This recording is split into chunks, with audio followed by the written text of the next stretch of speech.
बांकीपुर से प्रशांत किशोर की जीत, क्या उसका नैरेटिव उत्तर प्रदेश में भी सियासी समीकरणों को बदल सकता है? आखिर क्यों उत्तर प्रदेश में अचानक ही समाजवादी पार्टी में ब्राह्मणों को लेकर जोश भर गया है? क्या प्रशांत किशोर की ये जीत उत्तर प्रदेश में भी ब्राह्मणों में कोई असर दिखा सकती है? आखिर ऐसा क्या हुआ कि समाजवादी पार्टी ने आज ब्राह्मणों की वो मीटिंग बुलाई जिसमें खूब जोश और खरोश दिखाई दिया है? कहीं ऐसा तो नहीं कि ये पटना में प्रशांत किशोर की जीत का स्पाइरल इफेक्ट हो? क्या होगा चुनाव में? क्या ब्राह्मणों को बीजेपी अपने साथ रख पाएगी या फिर नाराज ब्राह्मण पटना की तरह, बांकीपुर की तरह फिर कोई गुल खिलाएंगे? आज इसी का विश्लेषण। नमस्कार, मैं हूं कुमार अभिषेक, आप देख रहे हैं यूपी तक। हम हाजिर अपना न्यूज शो आज का यूपी लेकर।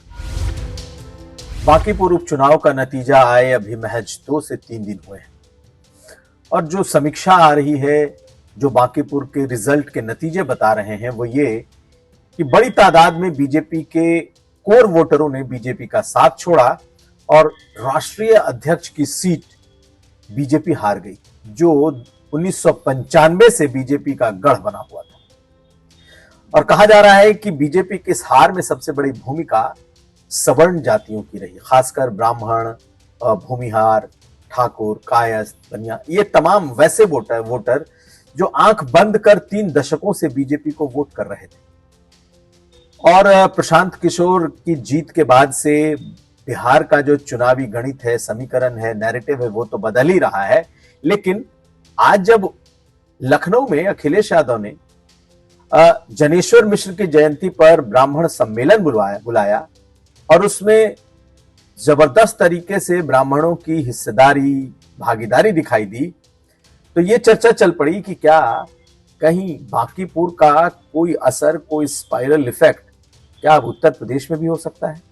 जिस तरीके से बीजेपी की एक गढ़ की सीट को प्रशांत किशोर को जिताकर एक मैसेज दिया गया, क्या उत्तर प्रदेश में 2027 के चुनाव के पहले नए तरीके से नैरेटिव सेट करने की कोशिश हो रही है? सभी को यह मालूम है कि जो ब्राह्मण वोट वर्ग है वो मुख्य तौर पर, या यूं कहें बहुत सॉलिड तरीके से बीजेपी के साथ पिछले कई दशकों से रहा है और खास करके 2014 के बाद से ब्राह्मणों ने बीजेपी का साथ नहीं छोड़ा है। अखिलेश यादव ने भी जब पीडीए की बात की, पिछड़ा, दलित और अल्पसंख्यकों की बात की, तो भी ये लगा कि बीजेपी का जो अपना सामान्य वोट वर्ग है, जो सवर्ण वोट वर्ग है, वो बीजेपी के साथ जुड़ा रहेगा।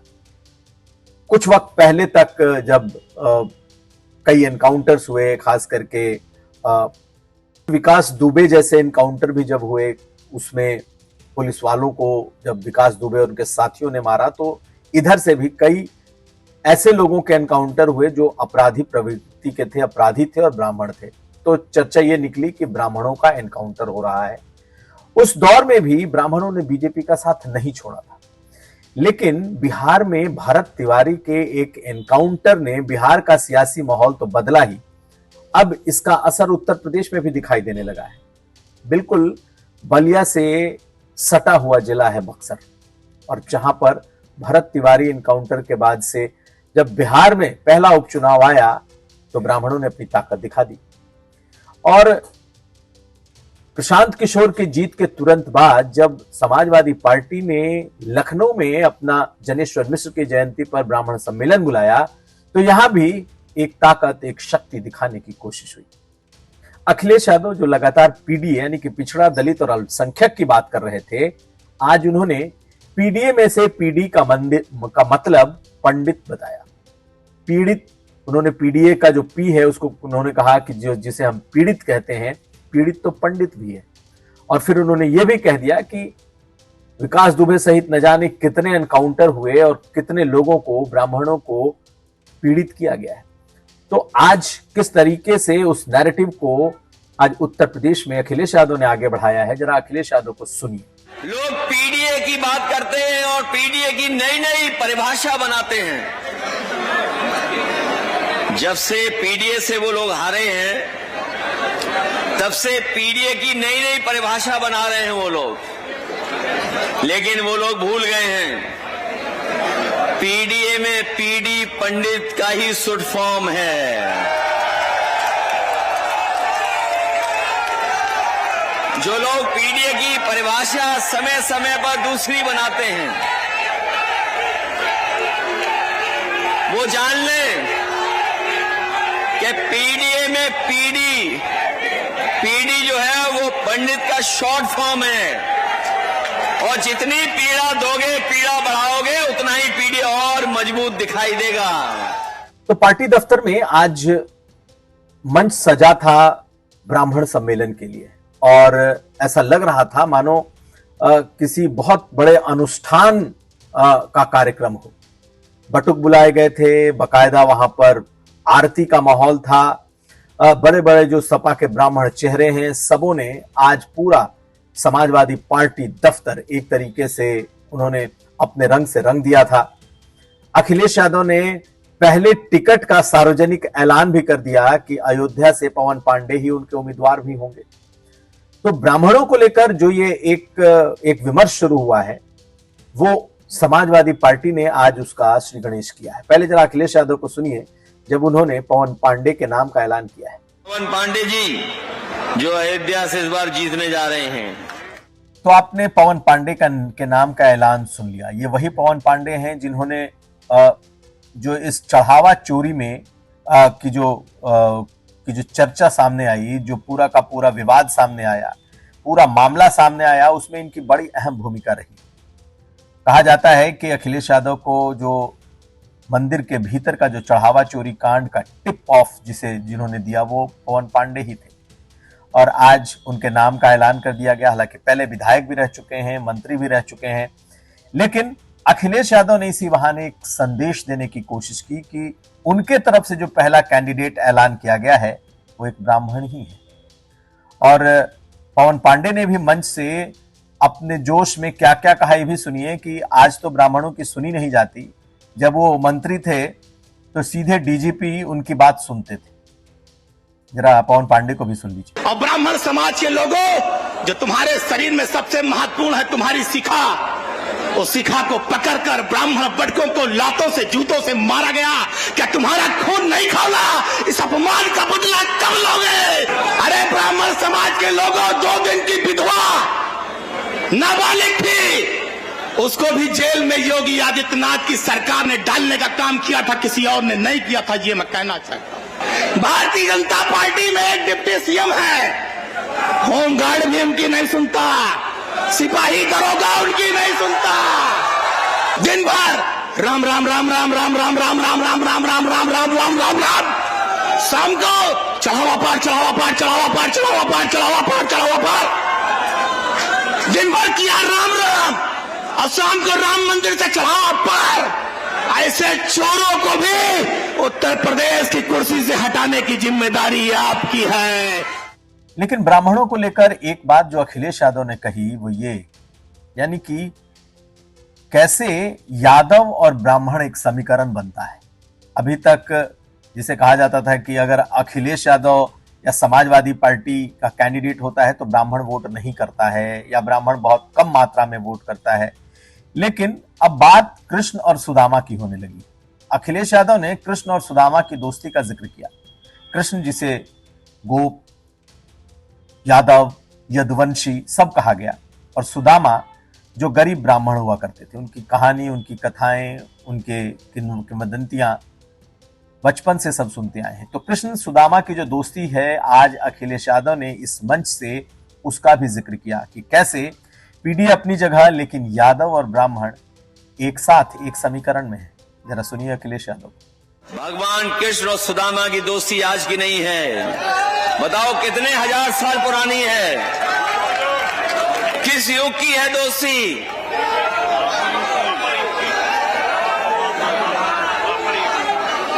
कब की है? कितने हजार साल पुरानी दोस्ती है। और दोस्त हम लोग ऐसे भी होते हैं कि परवाह नहीं करते हैं किसी चीज की। जिन्होंने महाभारत पढ़ी होगी, जिन्हें जानकारी होगी पूरे, आप हमारी पौराणिक हमारी व्यवस्था की उन्हें पता होगा कि दुनिया में ऐसी दोस्ती किसी के बीच नहीं है। अगर कोई दूसरा उदाहरण हो पूरे धरती पे तो हमें बता दो, कृष्ण और सुदामा का कोई दूसरा उदाहरण हो तो बता दो। इसे समाजवादी पार्टी को जब भी मौका मिला है हम लोगों ने सम्मान देने का काम किया है। लेकिन पीडीए में पी का मतलब अगर पिछड़े की जगह पंडित हो जाए और अखिलेश यादव को पंडितों के वोट यानी कि ब्राह्मणों के वोट मिल जाए तो अखिलेश यादव शायद इसका बुरा नहीं मानेंगे, क्योंकि उन्हें लगता है कि पिछड़ा जो 2024 में जो ओबीसी वोट है वो उनके साथ जुड़ा था और अखिलेश को यह भी उम्मीद है कि 2024 की तरह जो 2027 में भी जो पिछड़ा वोट है उनके साथ रहेगा।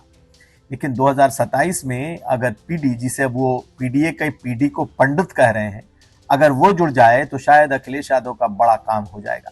और इसीलिए अखिलेश यादव को बार बार लग रहा है कि जिस तरीके से वोट पड़े हैं, जिस तरीके से उपचुनाव में बीजेपी हारी है, अब 2027 में भी लोग उसके खिलाफ वोट देंगे।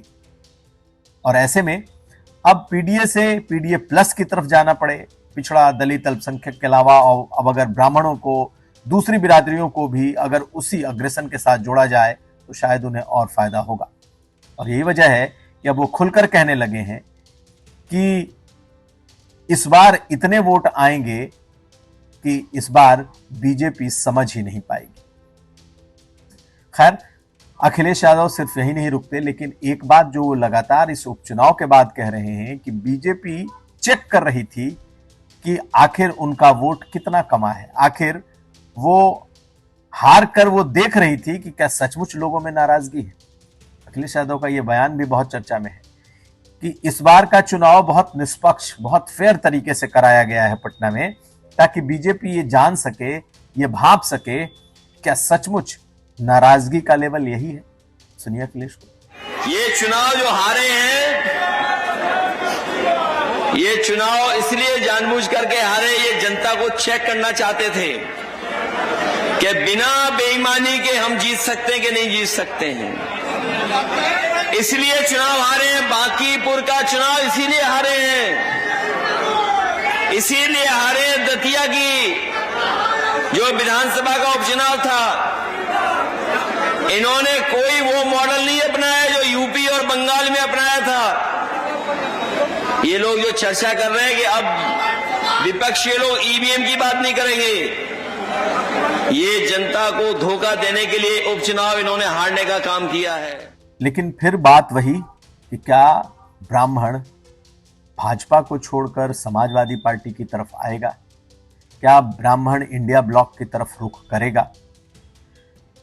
अगर इतिहास देखें तो कांग्रेस के साथ ब्राह्मणों का लंबा जुड़ाव रहा है। समाजवादी पार्टी को भी ब्राह्मणों ने वक्त वक्त पर पॉकेट्स में वोट किया है, लेकिन इन ब्लॉक ब्राह्मण वोटिंग कभी समाजवादी पार्टी के साथ रहा नहीं। अब यह चर्चा इसलिए चल रही है क्योंकि समाजवादी पार्टी को और विपक्ष को यह लगने लगा है कि बीजेपी से सवर्णों का मोह भंग हो रहा है। हालांकि जो मुद्दे हैं, जिन मुद्दों की वजह से सवर्णों या ब्राह्मणों का मोह भंग हो रहा है, समाजवादी पार्टी उन मुद्दों के खिलाफ नहीं जा सकती, मसलन यूजीसी, मसलन आरक्षण। लेकिन अगर एक बार एक मोमेंटम बनता है, अगर एक बार कोई मुद्दा शुरू हो जाता है, कोई बात निकल पड़ती है, तो उसके बाद फिर वो रुकती नहीं। और प्रशांत किशोर की जीत के बाद से यही चर्चा चल रही है कि क्या बिहार से निकली हुई ये जीत, जिसमें बीजेपी के खिलाफ ब्राह्मण और सवर्णों ने बड़ा योगदान दिया है, तो क्या ये जीत अब उत्तर प्रदेश तक आएगी? और यही आज हमारी चर्चा का भी विषय रहा कि क्या सचमुच बिहार से निकली हुई ये हवा उत्तर प्रदेश में भी बहेगी? चाहे बीजेपी हो या बीजेपी के शीर्षस्थ नेता, वो सब इस बात से परेशान जरूर हैं कि पटना में प्रशांत किशोर की जीत ने कुछ हवा तो जरूर खराब कर दी है। और अगर यही हवा उत्तर प्रदेश तक बहकर चली आई तो बीजेपी के लिए 2027 में चुनौती बड़ी हो जाएगी। यह था आज का यूपी। हम कल फिर हाजिर होंगे। हमें दीजिए इजाजत। देखते रहिए यूपी तक।